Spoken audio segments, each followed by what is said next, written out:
Hi friends, welcome to my YouTube channel. ఈ video నందు ఈ స్క్రీన్పై చూస్తున్నటువంటి గతంలో వచ్చినటువంటి ప్రాబ్లమ్స్ను ఏ విధంగా సాల్వ్ చేయొచ్చో ఈ వీడియో నందు నేర్చుకుందాం. ముందుగా మొదటి క్వశ్చన్ గమనించండి ఒక్కసారి. Observe the first question.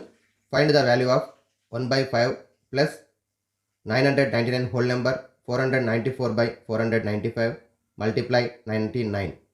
So ఇక్కడ అబ్జర్వ్ చేసినట్టయితే ఫస్ట్ 1/5 ప్లస్ 995 494/495 మిక్స్డ్ ఫ్రాక్షన్ ఇచ్చిండు, మిశ్రమ భిన్నం ఇచ్చిండు.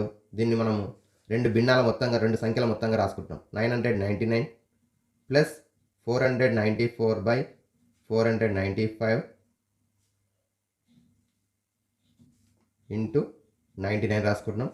నెక్స్ట్ స్టెప్ లోపల 1/5 ప్లస్ 999, ఇక్కడ 494/495 లాము ఆరం కంటే ఒకటి తక్కువగా ఉంది. దీనిని కూడా మనం గమనించినట్టయితే 1 మైనస్ 1/495గా రాస్తున్నాం. చూడండి ఒక్కసారి. మరి 495 495 అవుతుంది. 1 మైనస్ చేస్తే 494 వస్తుంది. కాబట్టి 494/495ను మనం 1 మైనస్ 1/495గా మారుస్తున్నాం ఇంటూ 99. ఇప్పుడు మనం డిస్ట్రిబ్యూటివ్ లా ప్రకారం మల్టిప్లై చేస్తున్నాం. ఫస్ట్ స్టెప్ 999 ఇంటూ 99, అలాగే ప్లస్ 1తో మల్టిప్లై చేస్తే 199 99 మైనస్ 1 ఇంటూ 99 99/495 వస్తుంది. ఓకే. నెక్స్ట్ స్టెప్ లోపల 1/5, ఇక్కడ ప్లస్ 999 ఇంటూ 99 అంటే 999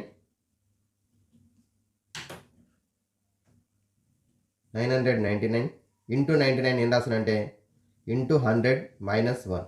99 అంటే 100 మైనస్ 1 ఇంటూ చేస్తే 99,900 మైనస్ 999. సో మైనస్ చేస్తే 1 0 9 8 9.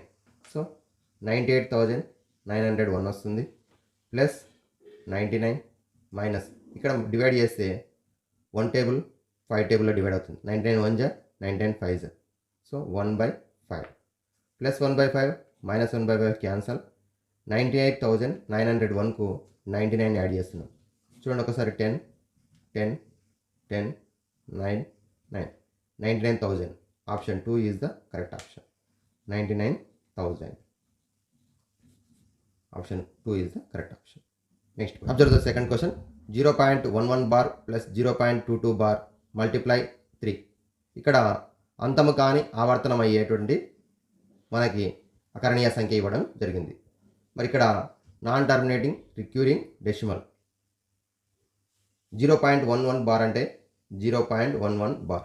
దీనిని p/qలోకి మార్చినట్టయితే 11 మైనస్ 0 రెండు అంకెలు పునరావృతం అవుతున్నాయి కాబట్టి 99 అవుతుంది. సో 11/99. సెకండ్ వన్ 0.22 బార్ అనగా సో 22 మైనస్ 0 రెండు అంకెలు పునరావృతం అవుతున్నాయి కాబట్టి 22/99. ఓకే. సో క్యాన్సిల్ చేస్తే 11 1 జా 11 9 జా 1/9, 11 2 జా 11 9 జా. సో 2/9 వచ్చింది. సో నెక్స్ట్ ఏం చెప్తున్నాడు, రెండింటిని యాడ్ చేసి 1/9 ప్లస్ 2/9 యాడ్ చేసిన తర్వాత మల్టిప్లై విత్ 3. సో యాడ్ చేస్తే ఎంత వస్తుంది 3/9 ఇంటూ 3. సో 3 1 జా 3 3 జా cancel, 3 3 cancel is equal to 1. Option 3 is the correct option. Option 3. Next observe the third question. 7 7 7 7 7 7 7 7 మొత్తం 8 7s ఉన్నాయి. కామా రాసినట్టయితే మనకి 7,77,77,777 డివైడెడ్ బై 77. సో ఈ నెంబర్ను 77తో డివైడ్ చేసి వచ్చే ఆన్సర్. సో ఇక్కడ ఈ క్వశ్చన్ ఈజీగానే ఉంటుంది.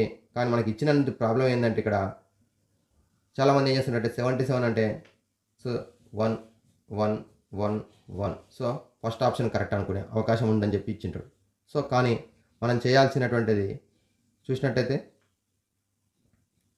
77తో డివైడ్ చేస్తే ఫస్ట్ స్టెప్ 77 1 జా 77 1 1. నెక్స్ట్ నెంబర్ ఓన్లీ 1 నెంబర్ మాత్రమే డివైడ్ చేయాలి. సో 77 0 జా.